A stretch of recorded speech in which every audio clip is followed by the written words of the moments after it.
Veronica, thank you for being here today. And thank you for accepting this opportunity just to speak with me today. So to start off, tell me a little bit about your role at CAPP and tell me a little bit about yourself. So currently, I am the Director of Community Services, which is basically I oversee all of the case management and workforce development programs at CAPP. Which are how many? So 1, 2, 3, 4, I think about 6. Okay. And we also do like little mini grants of things that will come off quickly. It's for a few months we do that. We do it all. If they give me an opportunity to help a family, I don't care if it's for 2 weeks, we're gonna make it work. So that's what we do. I've been at CAPP though for going on 12 years. So I've been in many different roles. And I share that because the agency is so mission driven on helping this community that it was the first place I landed when I graduated college. And my goal, because of all the resources that helped me come up and out of my situation growing up, I wanted to be able to be a person for someone else, for another family. And so when I landed at CAPP, I didn't know if I would be there for 12 years. So I started as a LIHEAP intake worker, right? It was a seasonal position, right? I was only guaranteed employment until June of the following year. But then a case management position opened up. And I was like, I think I could do that. I feel like I've been case managing my family since I was 6 years, right? Yeah. So I think I can go ahead and move into this role. And that was the best thing that I could do because it really opened my eyes to what my purpose is, right? Why did I go to college for? Why did I get this degree?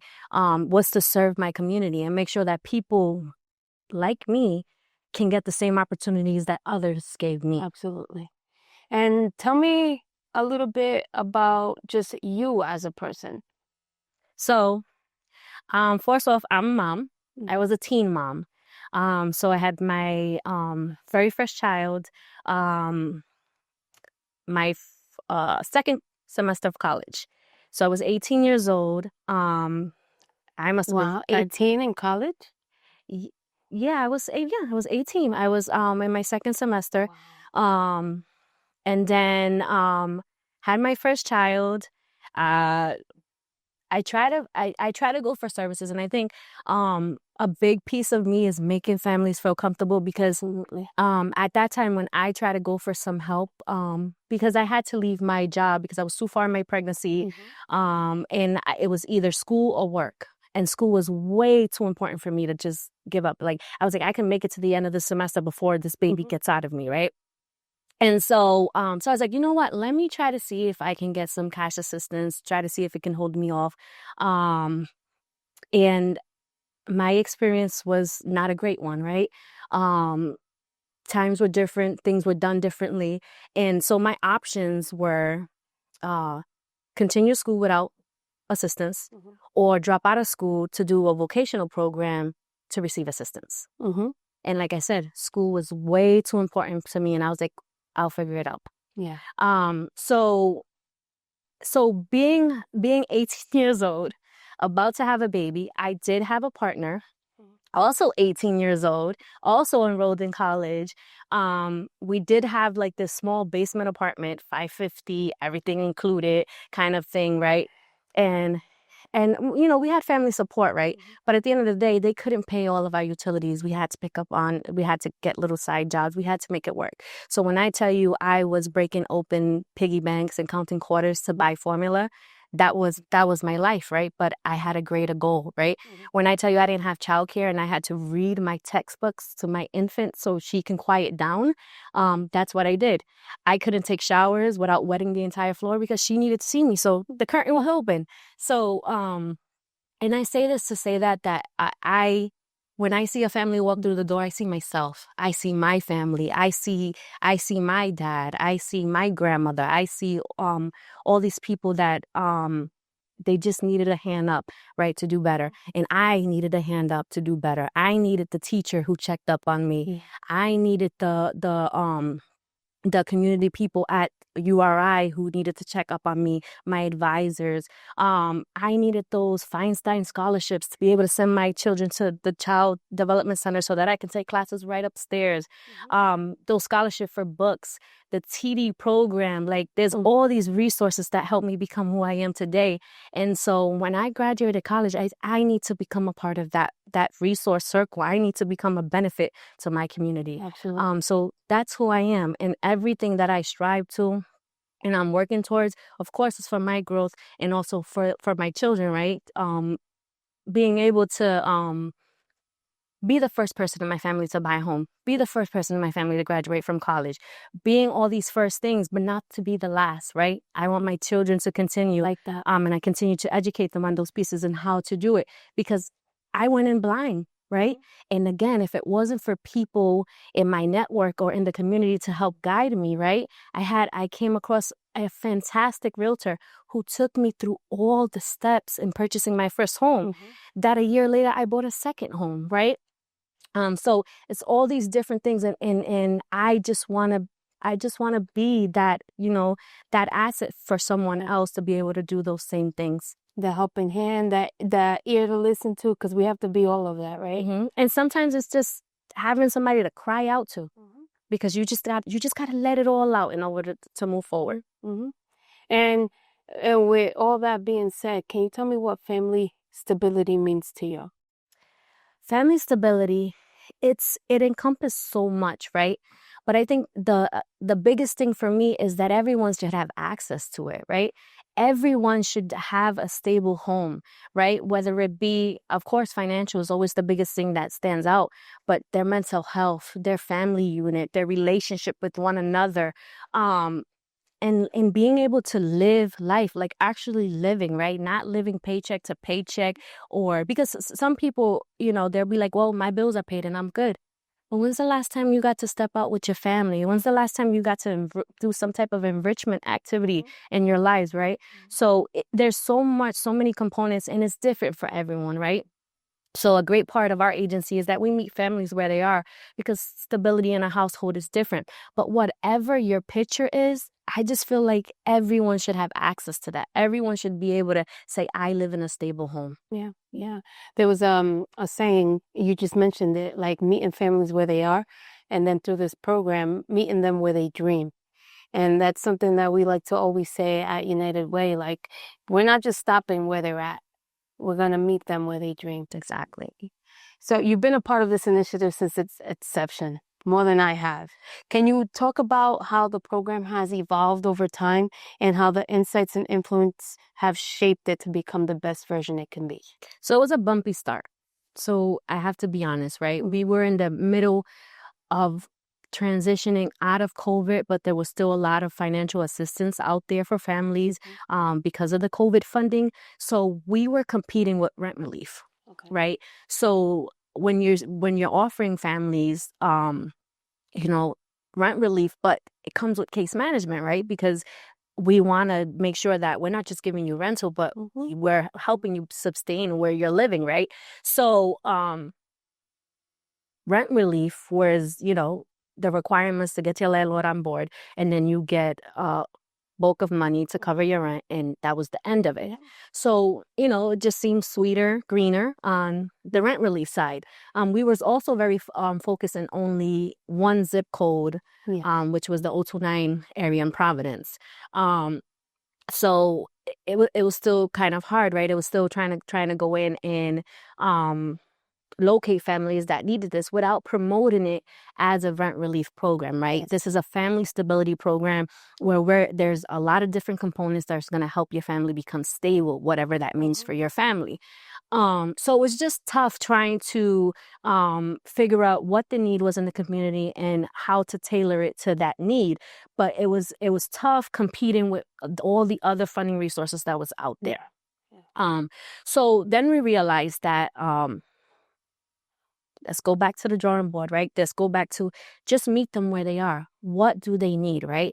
So let's address their crisis, right? Maybe right now they can't answer what they can commit for in the next 3 months because they don't know if they're going to have an apartment in 15 days, right? So we met as a group. So United Way and the CAPP team, we met in person, and we were just discussing what the challenges was. And so then we was like, no, let's address the crisis, right? Let's build that rapport and say, we see what you need. Let's address that need, and then we'll go from there. And that's what we started doing. So we started just, we of course would say, hey, this comes with case management. We need all this, but we wasn't drilling the fact that you need to commit for this time frame, blah, blah, blah. So when we started doing that, the rapport naturally started to happen, right? We started to see families start word of mouth. So it started to travel that this program existed, and a natural thing started to happen. We no longer had to sell the case management piece because other people were already speaking about, because of this case management piece, all these different pieces came together and I'm doing much better. That's where you need to go. You need to go see Veronica at CAPP to get this experience. But at first I was like, what am I doing wrong? Nobody wants to come talk to me. No, but it was just trying to tailor the program to what the community needed at the time. And then over time, we grew it out to something better, right? We're in a point now that we have a whole financial wellness component added along with the crisis intervention piece, right? But we wanted it all to work at one time. Yeah. And we couldn't. We had to slow it down. We had to see what the need was, and then over time build that out. Yeah. And I was a team of one. So I had a very trusting leadership team, but they weren't going to interface with me. Yeah. They weren't really seeing that on the ground things because I was reporting directly to the CEO. So I couldn't expect him to have that. But I did have the United Way team to kind of bounce those ideas back and forth with, to say, hey, this is what I'm seeing. Can I move forward and try this? Or can I do that? And just having the trust from the leadership over at CAPP and the trust to United Way, it really allowed me to tailor a program to the community and what it needed. Yeah. Yeah. And I think that's one of the things that I want to uplift is the way that you have always came to the table with your innovative ideas. Like, okay, if we need to enroll this many, okay, let's try this. Let's try this. Let's go from a 12-week program to a 6-week program. Always listening to what the families are telling you. Like, I would be more successful when or if, and you've been able to do that, and we appreciate that. So you also touched base about trust. How has United Way's trust-based approach contributed to the success of the program? And then I'll ask you the second part of that question. So it really allowed space for me to be innovative, for me to grow, and it really allowed not just you guys giving me trust, right? Not just United Way trusting me, but me trusting that you understood what I was trying to build, right? So even in our monthly meetings where sometimes we might have not have been agreeing of what but you guys could still understand where I was coming from and why I was advocating in the way that I was advocating for what we needed. But the trust piece, and saying that CAPP, we put this here, we granted use because we trust that you know what you're doing with the community that you're serving. That's big. That's big. And not only that, so sitting in those monthly meetings with you guys knew in real time what was happening, what was needed, and was able to allow me, and also on the funding piece, pivot. Right? This financial literacy piece that I need, this wasn't going to be free. I needed funding for this. And in that call, you was like, okay, we can put up a proposal, put it together, and we can move the funding around so that we can be able to create this, right? In other situations, that could take a whole budget amendment. That could take months a year before it's even started. That turnaround time for family stability, that was a month before we could get that program up and running. Yeah. That makes a real difference. Another piece is your connections with other agencies, right?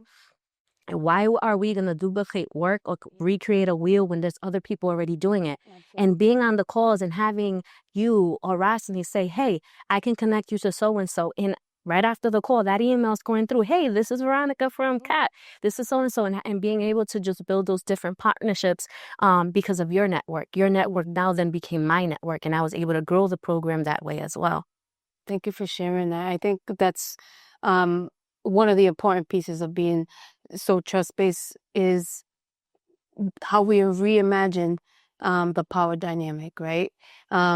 Instead, it's a collaboration. Yes. It's more of how could we help each other with the people who have the boots on the ground, leverage relationships, leverage resources. That's one of the things that I feel like we want to continue doing. Mm-hmm. So thank you for that. How does family stability differ from all the other programs you manage? So, it's a unique program, right? It's because of the trust from the funders, and the trust from the CAPP leadership. There's really a lot of flexibility in how we can help this family, right? So some programs you're funded to do one thing. Mm-hmm. Here's the funding. Here's what you can do. Mm-hmm. That's it. Family stability, like it's like, well, it's rental's the issue. Okay, let's do rental. Childcare is the issue. Okay, we can help with that too. So there's a lot of it really allows us to meet families where they are, right? So there's no lie in that. It's really like, what do you need? What is the instability in your household? And then how do we, so here's what you need now. Now let's set these goals about where we need to get you for the future, right? But it's just amazing. Like the funds and the way that we can use those funds really makes a difference, right? It really allows us to tailor to each family what the different needs are. I don't have that anywhere else, right? I don't, funding is very specific in how you can use it, where you can use it. So that is very unique in that way. Also, it's there's not a lot of programs out there that can assist with rent either, right? So that's a big piece considering the housing crisis that we're living in right now, right? So that's very helpful. And with LIHEAP being at our CAPP agency, it just pairs so well, right? We can really get the utility piece and the rental piece squared away and go from there. But again, not all families coming needing rental. There's other instabilities. There's food insecurity. There's the utility piece. There's the I'm living check to check and I don't know, if I lose my job today, I can't sustain my living here. Or there's other pieces where, they need legal help, right? They need legal help around I'm paying my rent, but nothing's up to par. I'm not safe where I'm living, right? That's an instability too, right? You're not safe where you're living. So then connecting them to resources to either move them out or resources where that it will require the landlord to make the necessary changes in the apartment. So it is a safe living condition for them. So different families, different situations, but the way this program is, the model, the way that it's set up and the way the funding is, it allows us to really meet families where they are and help them in their situations. Now you mentioned like the flexibility and the funding, but also with the Siemer framework, there are some focuses. There is the housing stability piece, the financial stability piece, and making sure that there's no unplanned moves. Yeah. With the children. Can you speak a little bit? So the model that we have, it touches on all the three buckets that Siemer's access for us, right? Because the funding allows to address any instability in the household that would lead to any unhoused situation for the family. And then the financial piece, that's automatic. So if you're coming in because you are needing some type of financial assistance, we need to revisit what your financial literacy is, right? Do you have a budget in place? Do you have savings in mind? And it's okay if you don't, right? We'll work through those pieces. And then the academic piece, which is the most important, right? Because everything that we're working now is for the future generation, right? So the academic piece is we want to make sure that we can keep the children in schools, right? We don't want any interruption in school. But also if there's a need for intervention in what's going on currently in school, we want to be able to go in and get some advocacy in there, right? Connecting them to the right programs to get them into the schools, or even if we need to go in to assist with conversation, we do that as well. We do request report cards. We do, it's part of our check-in to say, hey, how are your children doing? We do, if the children, If it's, summertime and you're coming to visit us, bring them. We want to see them. I've had real conversations with some of the families. They shared about reports that they did and things. It's a multi-generational program. So we're working with everyone. Yeah. So the conversation is happening with the 5-year-old the same way it's happening with the great grandma, right? If you're in the household, the case manager knows everyone there.